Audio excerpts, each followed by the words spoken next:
The title of this panel is What's Up with REH? And indeed, it's a kind of a catch-all panel for all the news and information that's upcoming about Robert E. Howard and all the good stuff that's coming out of so many venues. And on the panel we have Mr. Paul Herman from the Robert E. Howard Foundation. International Man And Mr. Fred Malmberg from various companies. Let's see, Cabinet, Funcom, Conan Properties, et cetera, and Nice to be here, Fred. Thank you.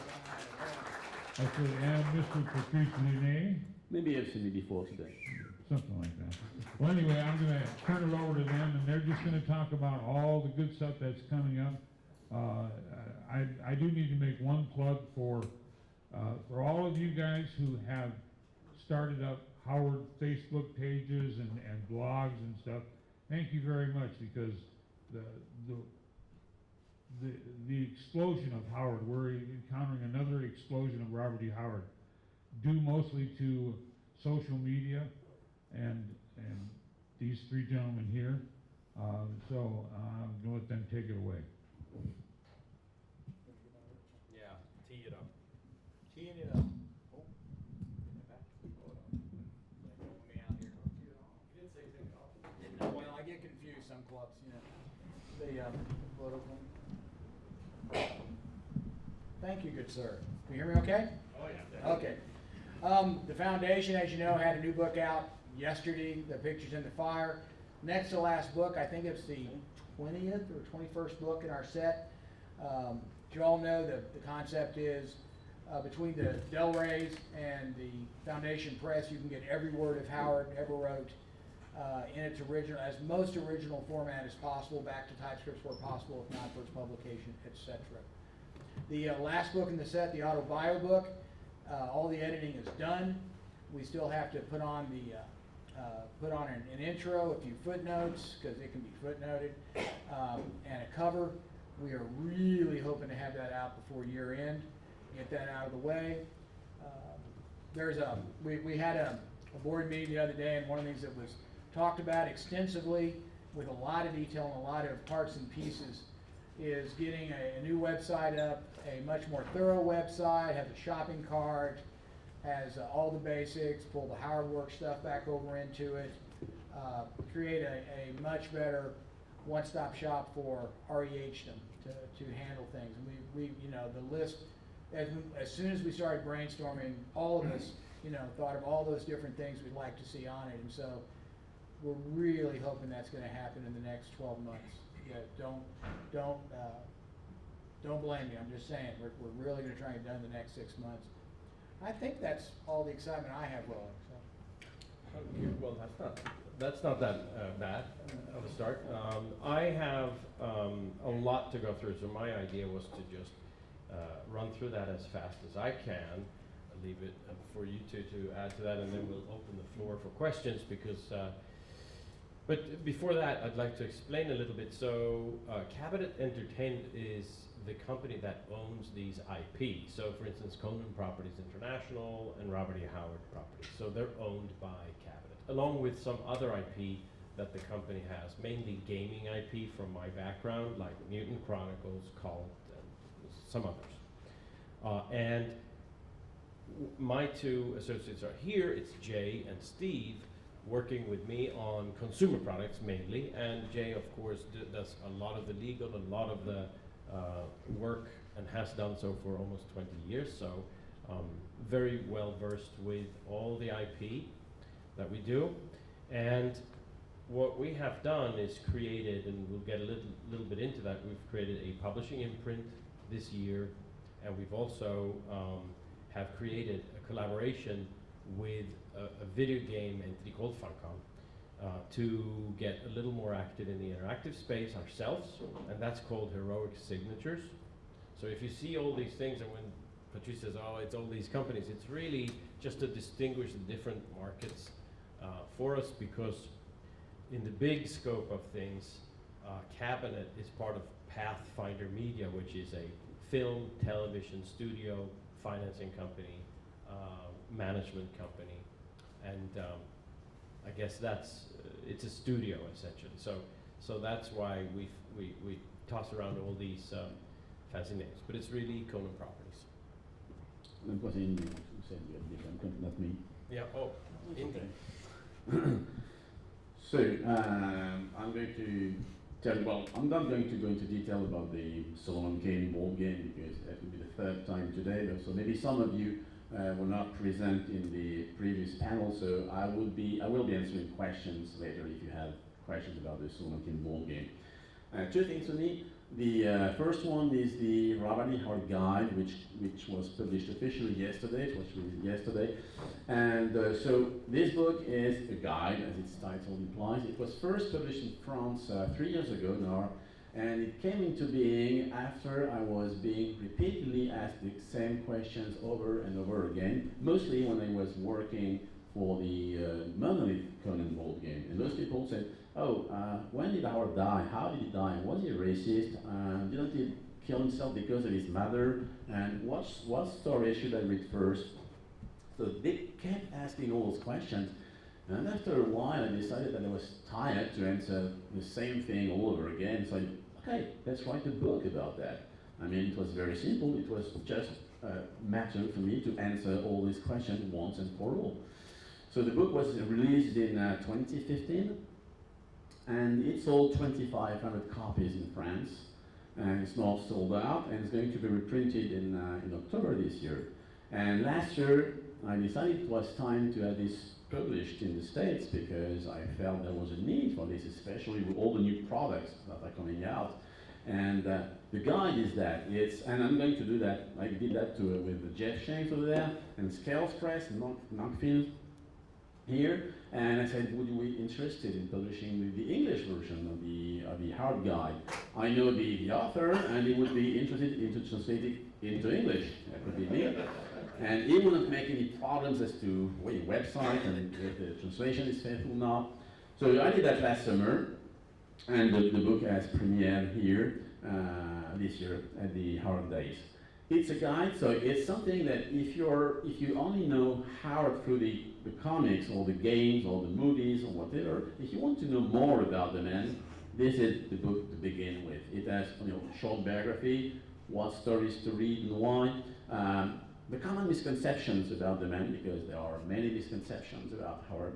And so you can read that book, and then if you like it, then you can buy 4 or 5 more copies, maybe more if you want, I have no problem with that. And you can give those away to your friends or you who are into gaming or into the comics, whatever, if you want to know more about Bob Hart. And that's the spirit of the thing. If you're, Rusty Burke here is not going to learn something new in this book because he knows way more than that. But if you're a casual reader or if you know someone who's a casual fan, that's the book to read if you want to convert this person to Robbie Howard and his stuff.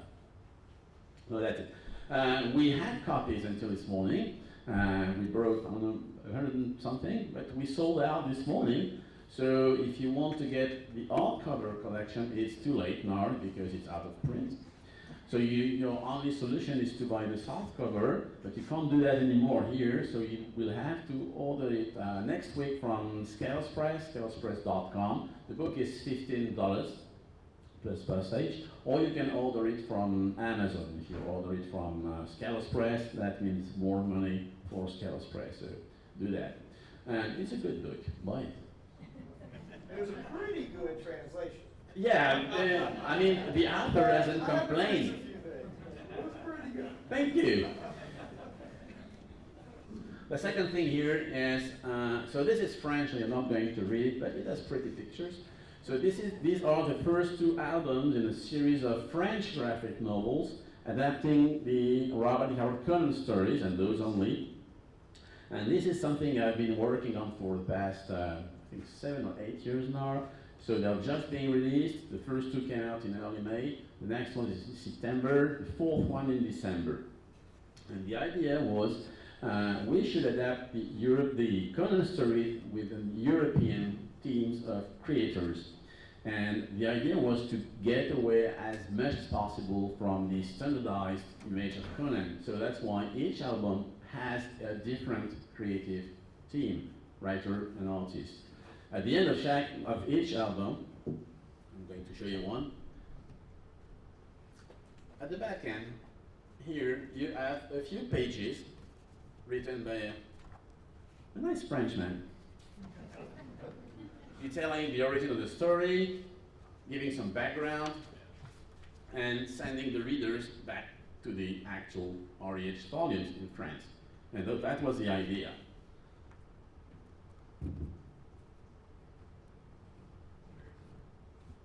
Okay, and so far we have had tremendous critical success, and the sales are good. You will notice that the collection is titled Conan the Cimmerian and not the Barbarian. I've been trying to get away from Conan the Barbarian thing when dealing with something which is supposed to be faithful to Robbie Howard. Conan the Barbarian is the Conan from the comics, it's a Conan from the movie, the Milius movie, and I want people to differentiate the Barbarian from the Cimmerian. And so it's funny because I've been interviewed something like 30 or 40 times since these graphic novels came out, and you can see in the press that the people start calling Conan the Cimmerian. As you may or may not know, at no point ever does Robbie Howard write Conan the Barbarian. This is something which came out after with the comics and the movie. But I'm going to leave those here if you want to take a look at those, and that's it, I'm done. So I'll keep on that front, and I'm trying to frantically find my notes here, but on the continuation about comic books, we're very excited because we're coming up to the 50th anniversary of Conan coming out as a comic book in 1970. And we just announced about 6 months ago that we're starting to work with Marvel Comics. It's the only licensed comic from Marvel. And we're super excited because we're, of course, now in the middle of working with these creative teams, and the senior team there is very outstanding, and they're giving us artwork and writers that we could just dream of working with, to be honest. So there will be a massive launch starting in January with up to three titles that will be coming out next year. And we just concluded a major deal with a long-term partner of ours in the rest of the world called Panini. And Panini used to be Marvel Europe, and they will also shepherd the whole Howard universe in the rest of the world, including, for the first time, opening up to create foreign language versions, which has been impossible with a worldwide deal in the past. So we're very excited about that, and we have several. We will see a major launch in the comic space next year, so that's exciting. But what I think this group here has been very, somebody asked me on a website if we were thinking about publishing again, and if anybody has a question, shoot it out there. I mean, there's better to just ask right out than speculating, and I just answered, yes, we are planning to do that. And of course, the whole web started exploding, like, what is he talking about? And what we are talking about is an imprint, our own imprint. And we hired a packager, I'm gonna leave this. We hired a packager, her name is Lori Guest Bloom. She has 30 years experience from Simon & Schuster, Macmillan, and other publishers too. And she's also been editing and writing herself. She's an author herself. But she's running an agency now, a book packaging company called Renaissance in Paris. She has a staff of 5. And we sat down and we discussed, can she handle this for us, so that in collaboration, we create our own publishing imprint. And we're very, very excited because at Frankfurt, we will exhibit, and we will be launching the first and announcing the first 12 books. And this will be books, some of them will be reprinted if they've been out of print. Some of them will be newly written. We have had a lot of people requesting, of all the prestige novels, we really thought Mr. Hawking was a great author, or Mr. Stackpole was a great author. And we've been passing these people on to Nora's team, and there are many of these exciting authors that will be coming on board, and that's going to be a major program. We hope to do between 12 and 15 books per year. So that's exciting. And then I think we talked a lot about games in the past panel, so let's not go into much of that, but of course, continued push in interactive media, specifically games, but could also now, we're going into some, with the upcoming TV material, we're coming into neighboring areas like VR demos and activities like that.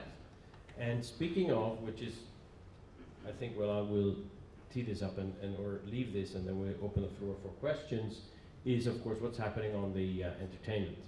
So, well, Cabinet is my company, but it's included in the Pathfinder studio, where my partner, business partner Mark Wheeler, and I, we started realizing a couple of years ago, I don't know if you remember, you probably do, I kind of liked the approach from Universal. They came and they said, we really want to do another Conan movie. We want it to be like Arnold's Unforgiven. It should be the old Warrior King.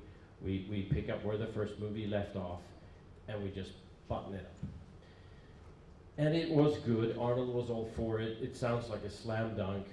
Why can't we write this? You know, we could call anybody here in the audience and me, and we write it out. That's not how Hollywood works. So 4 years later, the option reverts to us.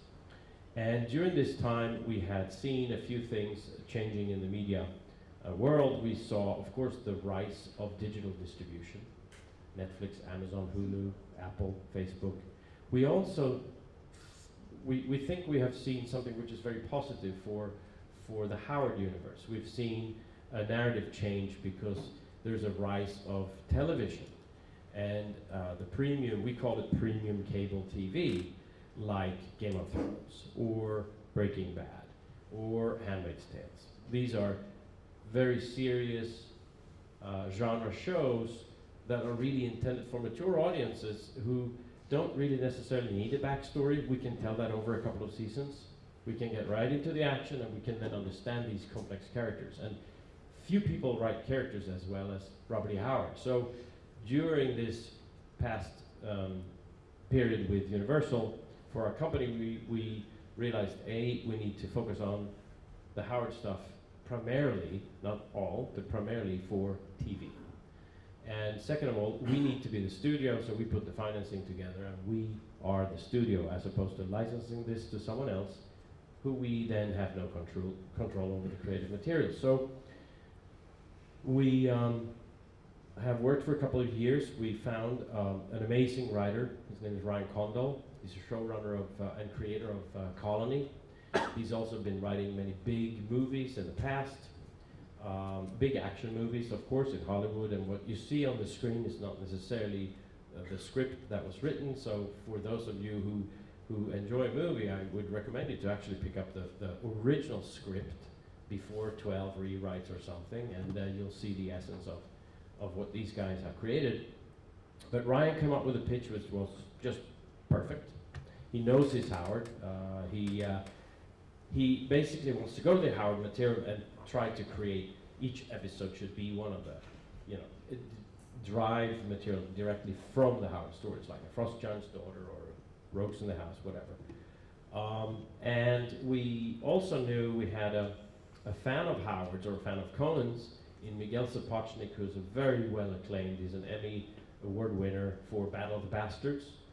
He also directed Hardhome for Game of Thrones last year. The season before, he did the last 2 episodes of Game of Thrones, and he's right now wrapping up the last finale of this upcoming season for Game of Thrones. I think I texted with him about a week ago, and he said he had 55 days to shoot 1 episode. So this is massive in the world of television. So with this team, we set out and started working, and we added a partner. We co-studio this project. Conan the Cimmerian is co-studioing with Endeavor Content. And Endeavor is the biggest agency in town. They have WME as one of their companies. They have IMG. They have UFC, the Ultimate Fighting Championship, as well as Miss America. It's a big agency for talent, writers and directors. And we partner with them on an equal basis, and we developed now the Conan show, and we presented it last year and licensed it to Amazon. So we are hopefully going to be in production this year. I am very, very confident about this show because the material we have turned in is just amazing. So that's Conan, which is the jewel of the crown, so to speak, and should pull all of the other characters if we do this right. We, in the world of Howard, we also have, with Sony Television, we are doing an El Borak series. And it is written, the pilot is written by a man who has been here, Evan Doherty. He's a writer. I don't know if any of you met him here, but I have a photo of him behind the typewriter, so somebody must have lifted the, the bar, let him in there. And Evan is also a big feature film writer. He wrote Tomb Raider and Snowman, Snow White and the Huntsman. And, but his passion as a Texan is, of course, Robert E. Howard. And he's written an amazing pilot for us, which we are now out to attract a good director so we can get going with this adventurous character. And I love El Borak. It's a fun show. It's not as serious as some of the other material, and there's nothing on TV right now like in El Borak. We are also currently, we're very close to announcing start. It's not right there yet, but for Dark Agnes, which is with a company called Dynamic Television and us as partners. And it's, I think it's perfect timing. It's a strong female lead. We have a really great director. And by the way, I had dinner the other day with MJ Bassett, who directed Solomon Kane, and she really wants to come back here. She says, I can't go to Cross Plains this year, but I want to go. I will be there next year, hopefully with something that we are collaborating on. And then, of course, next up is to attack the Solomon Kane character, because we love Solomon Kane. We just got the rights back because it had been licensed to another company for almost 20 years. So we had no control over the character. We had nothing to do with the last movie. We were just waiting for the reversion, and that happened about a month ago. So now we have that back. And then there is, of course, the little story that I truly believe should be a feature film, and that is Pigeons from Hell, which we really think is timely now in the era of and success of Get Out, for instance. We think this could be a really creepy movie. It needs the right director. So we're really looking for that right now too. And that's pretty much it, to just blurt it out there. Good. Questions? Go for it. Questions? Go for it. Patrice, yes. What would be the best way for us to order the French books to be reasonably assured they would not be damaged in transit to Europe? You- Always my problem. Well, I would say you order it from anyone except Amazon, but Yeah. I mean, I have no idea, really. These being published in Europe. In France, Yeah, for the but movie. Patrice doesn't order them in America and he has no idea who does that. That's not his, I mean- he wouldn't I agree just with wonder if that. you happen to know who would be the most reliable publisher in. Well, let me tell you something. It's a true story. I ordered more copies for Howard Days, and they were sent by the French equivalent to FedEx. They never showed up. They what? They never showed up. They never showed So up. yeah. So I wouldn't know. I mean, I'm not American, so I wouldn't know. Yeah, but does anyone order from Europe? Or what's the- Yeah, what's the sure. safest way? Bobby? Please. Book them. Alright, the best thing you can do if you want to get them easy and relatively safely, Amazon.co.uk has access to the European market. Order Express Internet. That's the more expensive shipping, but it tends to get there faster and safer. Good. It's not 100%, but I've had good results so far. Thanks. Mark Quick, you said you've been involved in the process in France. Usually, in the American comics market, Titan or Humanoids are who we have for access to the French albums. Titan's the UK publisher. Do you know if they're going to be taking over or doing any English translations through Titan or possibly Humanoids or even Rebellion? I am not privy to all the legal details. I know a few things, but nothing is official, so I can't say today. Okay. Scott? Yeah, you had mentioned that there are going to be 3 Marvel titles next year. Are they 3 Conan titles, or are they Bram McMorran, Solomon, Kane, and Conan? There are 3 Conan titles. 3, like King Conan, something like that. Yeah, something like that. Yeah. But not young Conan. Not young Conan, but there will be a lot of special activities. I think actually Marvel is very, very excited that Conan is coming home. After, you know, they always thought they missed that and felt that it belonged in their stable, even though it was a rogue character sort of. But they're very excited, and we are feeling an enormous support from them. I have a question for you, Fred, Sure. actually. Yeah, please. About the Conan Marvel. Are we going to get the archives treatment for the Barris mysteries? We are getting archives. The omnibus? Everything. And on that notice, I think there's a Marvel previews coming like in a week or so. Okay, cool. Other questions? Are there any Howard works in the public domain? There are several works in the public domain. And it depends where you live. Yeah. I mean, And what year it is. Yeah, lots of complicated, gory details. That's a whole panel. That's the whole panel, yeah. Just an observation that Dark Agnes is perfect for the Me Too movement. For the what? You know, this is very interesting what you're bringing up, because with Dark Agnes, here you have a female adventuress written by a white man in the 1930s, and he writes her in first person. So I think it doesn't get more Me Too than that. It's amazing. And we had a lot of discussions of the character and why particularly he chose. I think that's why actually the character works so well, because Howard, he doesn't care if it's a woman or a man or whatever beast it is. It's a badass. He writes it the same. If he could have written it, but there are a lot of little intricate. I love this character. I think it's great. I think Agnes, Elbarak, Solomon Kane are probably easier to. Well, not easier to. I wouldn't want to have a beer with Conan, for instance. That could be turning into a bad situation. That would be great. I'm not sure I would want to have a beer with Solomon Kane either. Well, maybe they're all equally bad. I would kill for a beer with Conan. He would. I would buy. Yeah, I would buy. I would buy. Yeah, I was just going to ask the REH Foundation, is there any plans to reprint the poetry, complete poetry? I've been the person tasked with prepping that, you know, and part of the fun was we didn't have the typescripts available when we did the first one, so everything was done off earlier publications. And then we got access to all the Glenmore typescripts. And that led to all sorts of entertaining analysis and re-understanding of the material and what we can do with it and what, all sorts of issues. So I've been editing it for about a year and a half, throwing in all the alternative versions, getting rid of a lot of things that maybe shouldn't have been in there. It's up to about 800 pages now.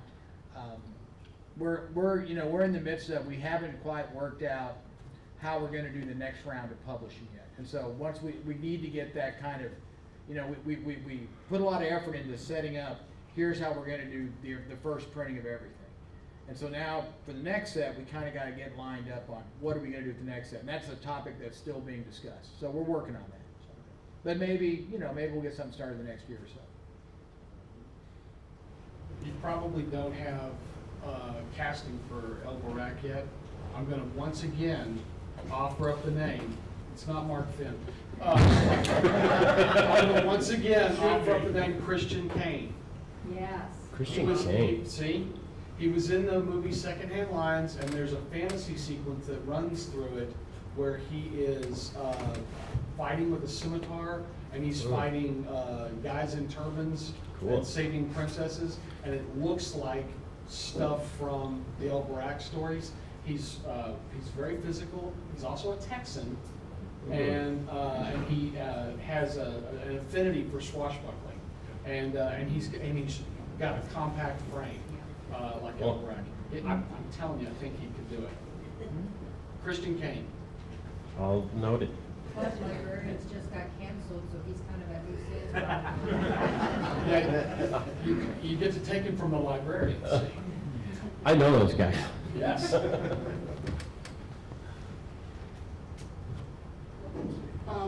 When you're talking with Marvel about doing the Conan comics, how much are you talking about making sure to get the comics outside the direct market? Because I think there are probably a lot of Conan fans who are not going to be people who go to a comic shop once a month, month after month, just for a Conan comic.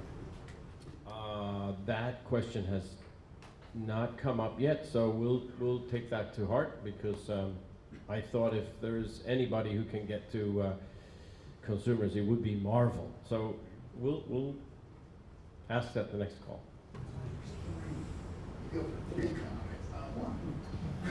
looks like you've got a bunch of stuff coming down the pipeline as far as movies and stuff. Did you guys put any thought into, like the Dark Agnes, kind of looking at what History Channel's doing, which is kind of exploring around the 10th and 11th centuries with Nightfall and Vikings? Are you guys going to look into any of the Cormac Fitzjoffrey or Cormac MacArt stuff? Maybe. Definitely Cormac MacArt stuff. We've been trying for a long time actually to figure that one out. I love the idea of the 3rd, 4th century King Arthur, the one god rising, the old gods going away, the Druids, the Black Prince. It's just an amazing, and of course the band of Vikings would be great. I think the way to introduce that character could actually be through a video game, because it's so much going and, you know, raping and pillaging and plundering all around. I also think that once we have established our, or put the flagpole down and have a successful show, that's when we can slowly, I think, develop the whole universe more, because Howard wrote it that way. I totally buy into the idea of dream sequences and floating time sequences as well. So I think that would be a great period. Cool, thank you. How true can the Conan series be based on the Robert E. Howard stories, given the modern stuff, Me Too, political correctness? How accurate can it be to that? And if it really can't be so accurate, why not open yourself up to more storylines? The 1982 Conan movie was very popular, and it only took elements of Howard, and that was good enough to introduce everybody to the Howard stories. It's a very good question, and personally, I love the 1982 movie. I think that's a great movie. I loved the comic books. I loved even some of the Prestige books too. Before, and to me, that's just an enormous recruiting machine to the works of Howard. So there's no damage with Prestige. If something is bad, well, that's unfortunate. It'll probably be forgotten as time goes, right? If it stands out as something good, it just adds to the world. I think people are more open to that now, because all of the unabridged Howard works is available.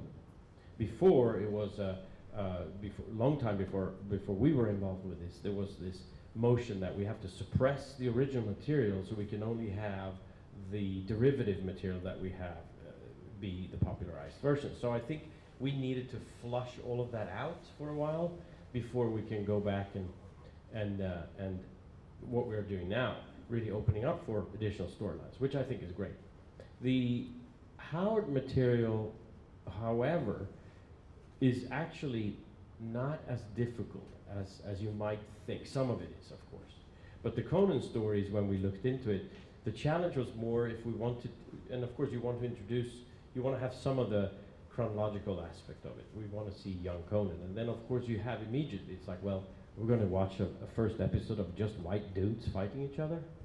In The Frost Giant's Daughter, it's just, that is not a fresh approach. I agree. So the writer and director and the creative team have been very careful about how do you present certain characters, from which point of view, what are the female, because Howard has extremely powerful female characters. It's just that they may come later in his life. So how do we talk about them and move them up in the timeline so that, you know, it's not just going to be a bunch of dudes watching the series. That's the challenge. But the material is very powerful. The writing is very powerful, and I think Ryan has he'll be here next year. He wanted to be here this year to come and really talk to you and all the fans of Robert E. Howard, and because he shares the love for Robert E. Howard. And we decided it wouldn't be wise because we can't talk about the show really in detail until it's greenlit, right?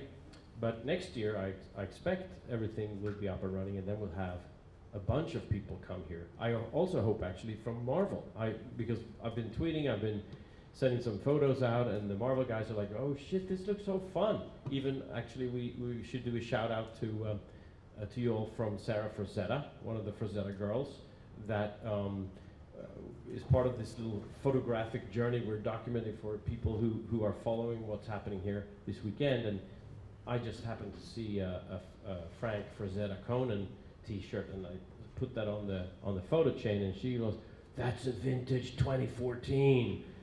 And then, of course, I asked the young man, "So what's your name?" "Oh, I'm Alex Shanks." So I just stole it from my dad. So the themes that Howard put in there are, I think, as probably even more. I mean, we're looking at a big division in between the rich and the poor, between, you know, races. Between the world is very similar to what it was when Howard wrote these stories. So I think the sentiment is there, and I think a lot of people, when you peel off the big swords and the big fur diapers and stuff, it's very relevant today. And I think that Game of Thrones have paved the way for us, that fantasy doesn't necessarily have to be just, you know, for kids. All of a sudden they see that, no, it's the storylines and the characters and how you treat this from a creative point of view. And we've got the best team. I mean, we have the best television director in the world. Ryan's writing is crisp. Our executive producer, Warren Littlefield, his last two shows were Fargo, and right now he won an Emmy for Handmaid's Tale. So he, his argument about the Me Too movement is, well, we've addressed the issues of how do we handle femininity in our world, and are we doing the wrong thing or the right thing, and how do we do this? But the pendulum needs to swing at some point where we also address, well, what about the masculinity and the interaction between, you know, these two sexes? So we're very focused on this question. You have to be. You have to be in today's media market. That was a very long answer. Way in the back. One of the issues in genre is completely different from what was discussed. Is there any plan sense or someone like director or something to rock the genre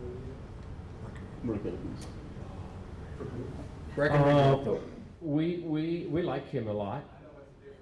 It's a very different genre, but I do actually think there is right now the possibilities are pretty endless with the general media, because it's digital, right? So as long as you have an idea of where is your demographic, who is going to watch it, and having the right budget, then I think you can actually do pretty much anything today.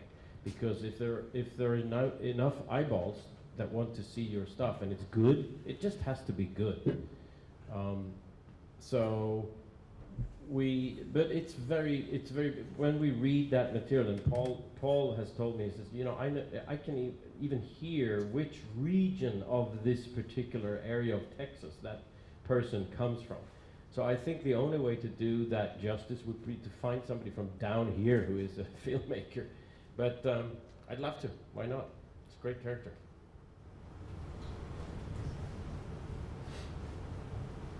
Hey, any chance the Pigeons from Hell will get a re-title? Because I don't think so at all, because I think there is a reason.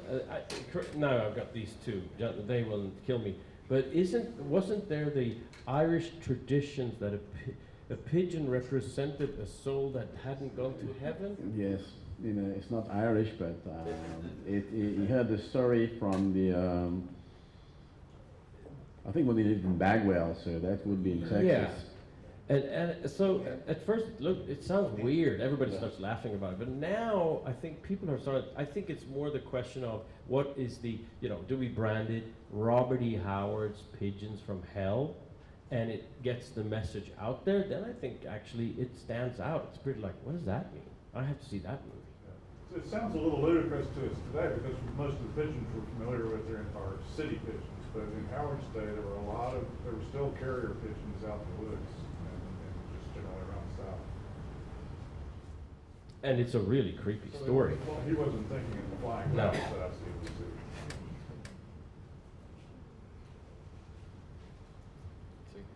Anybody else? I was just gonna say, Pigeons from Hell is a lot more intriguing if you're not familiar with that than say Bats from Hell, because, you know, bats are scary, you know, but pigeons, it'd be like Babies from Hell, it's like, well, what? You know, Well, you obviously don't live in Paris, friend.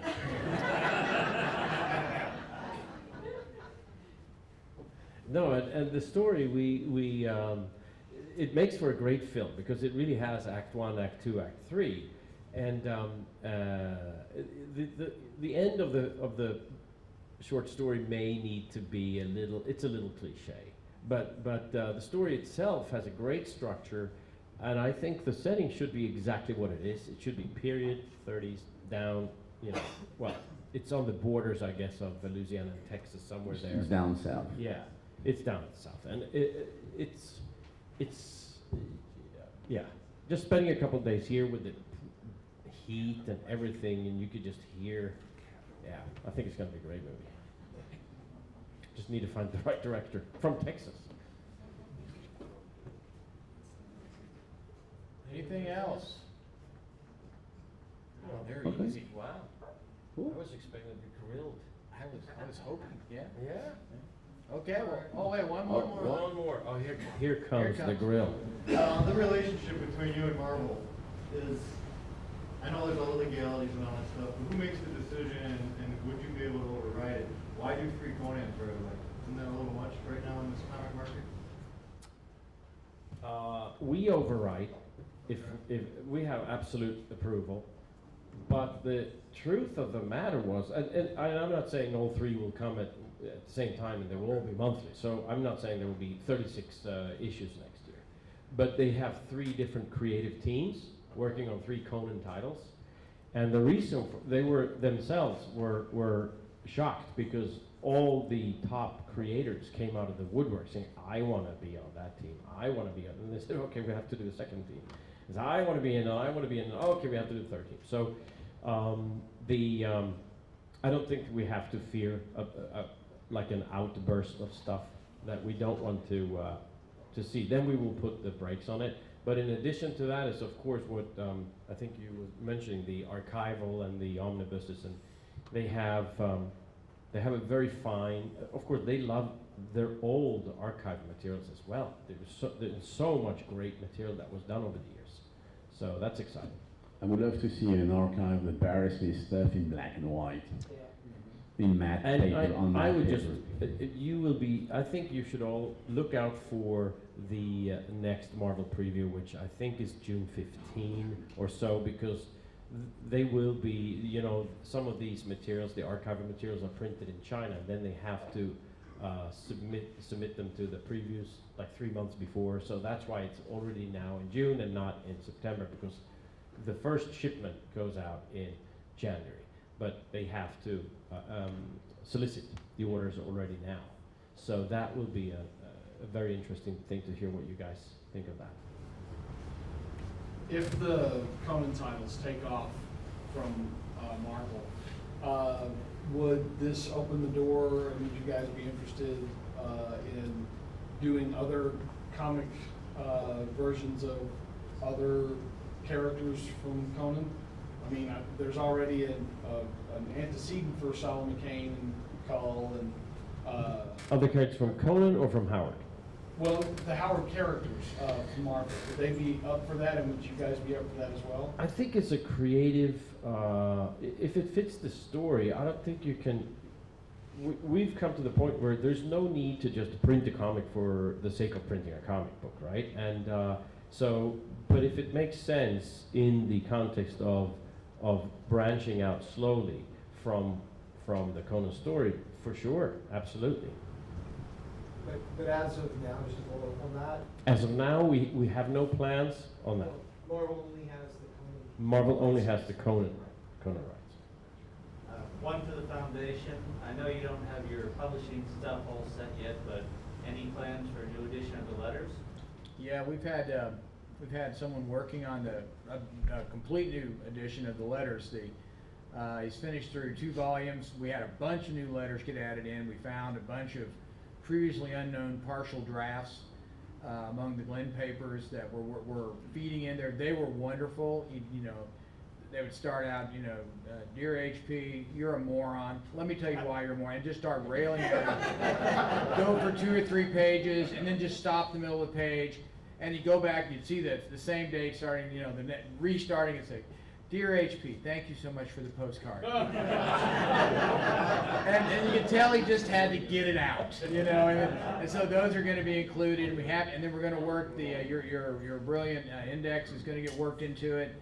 And so it's going to be 3. You know, if it still is 3 volumes, it will be large, 3 large. We may have to go to 4. But it's progressing nicely. So I think, assuming the deal gets done in a reasonable time, it'll probably be ready to go next year.